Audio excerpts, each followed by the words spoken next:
Sziasztok, Ázsi vagyok! Kiírtam egy szavazást a Facebookra és az Instagramomra is, hogy mit készítsek az itthon lévő almákból, és a szavazatok nagy részében azt kértétek, hogy készítsek almás sajttortát. Úgyhogy el is készítettem, mutatom is a hozzávalókat.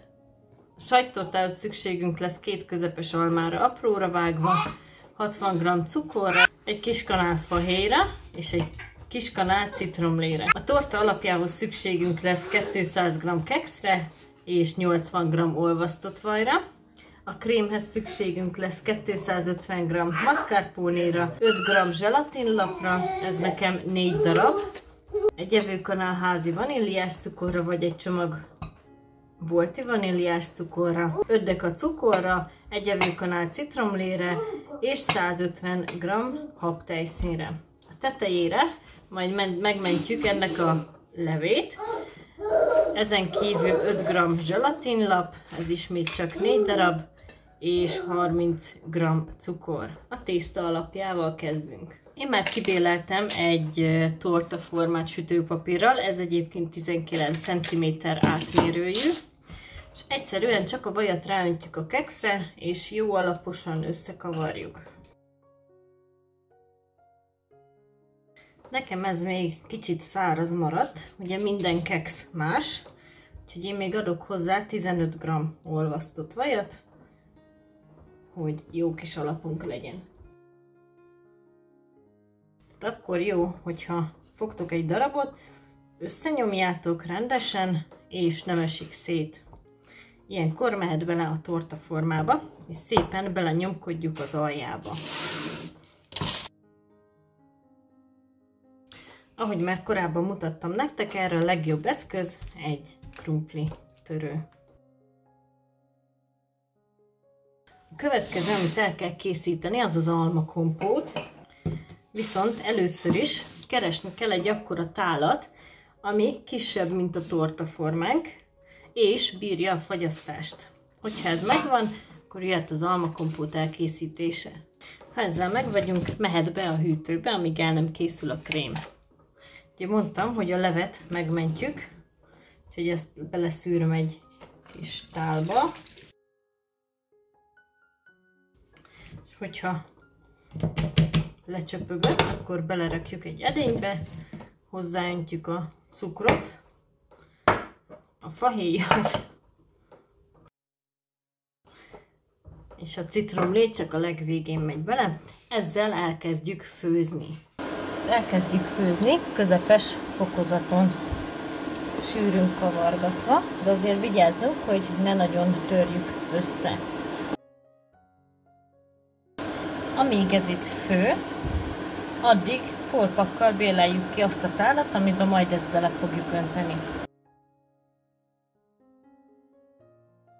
Amikor elért ezt a szirupos állapotot, akkor mehet bele a tálba, és tegyük be a fagyasztóba. Jöhet a krém része. Először is a zselatinlapokat beáztatjuk hideg vízbe, körülbelül 15 percre félretesszük. A mascarponét belöntjük egy nagy tálba a cukrokkal.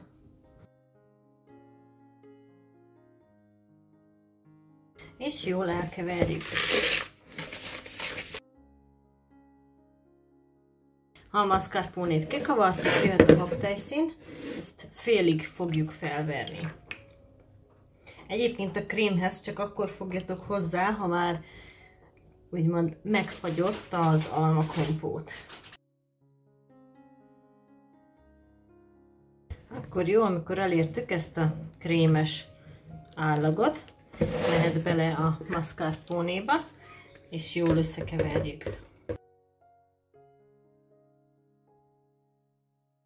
Közben tettem fel forni vizet, és az elázott zselatint pedig átteszem egy kis tálba, és egy icipici vizet öntök hozzá. Így. Aztán pedig ezt a tálat beleteszem a forró vízbe, és így feloldom a zselatint. És a kész zselatint beleöntjük a krémbe, és elkeverjük benne. Ezután hozzáöntjük a citromlevet, és ezt is elkeverjük benne. krém 1/3-át ráöntjük a tortalapra, körülbelül, és szépen eloszlatjuk. Ezt visszatesszük a hűtőbe, körülbelül egy 10-15 percre, amíg megdermed ez a rész. 10 percet volt bent, pont elég volt annyira, hogy megszilárduljon, úgyhogy jöhet rá az almakompót. Ezt megpróbáljuk középre ráhelyezni.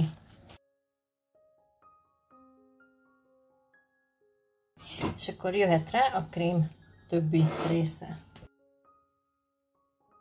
Lassuk el teljesen, hogy mindenhol egyforma legyen a krém. És ezt betesszük nagyjából fél órára dermedni, aztán pedig jöhet rá a zselatin réteg. Ha letelt a fél óra, ugyanúgy beáztattam a zselatint, és fel is olvasztottam. Elővettem az almalevet, mert ezt is betettem a hűtőbe, és most elkeverem benne a cukrot. A porcukor a legjobb választás, mert gyorsan el tud olvadni. Ha elkevertük, mehet bele a zselatin, ezzel is elkeverjük. Na, ha elkevertük a zselatint, akkor én még egy icipici szórócukrot fogok használni, ilyet. Azt úgy fogom csinálni, hogy egy keveset öntök a torta tetejére, aztán pedig megszórom cukorkával.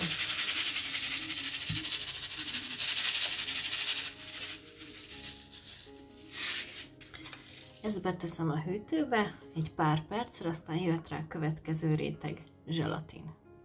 Ha nagyjából megdermedt, akkor szórok rá még egy kis cukrot, és jöhet rá a maradék zselatin.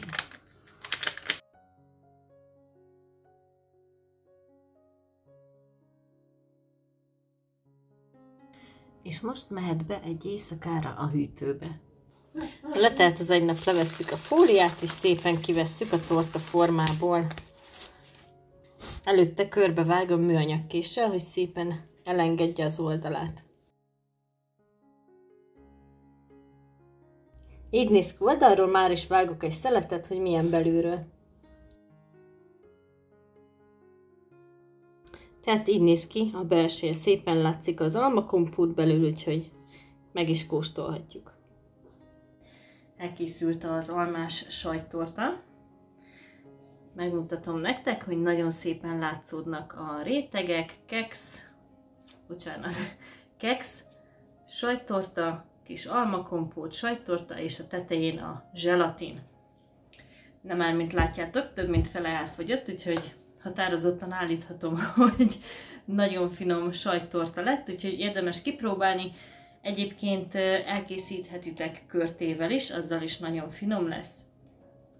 A zselatinba rakhattok almadarabokat, vagy körtedarabokat, vagy ilyen szórócukrot, amit én is tettem. Ez már csak rajtatok múlik, hogy mivel tetszik nektek jobban. Ha tetszett a videóm, akkor nyomjatok nekem egy lájkot, iratkozzatok fel a csatornámra, és nyomjátok meg a csengőt is. Ha elkészítettétek, pedig osszátok meg velem Facebookon vagy Instagramon. Írjátok meg kommentben, hogy milyen ízű legyen a következő sajttorta. Köszönöm, hogy itt voltatok velem, sziasztok!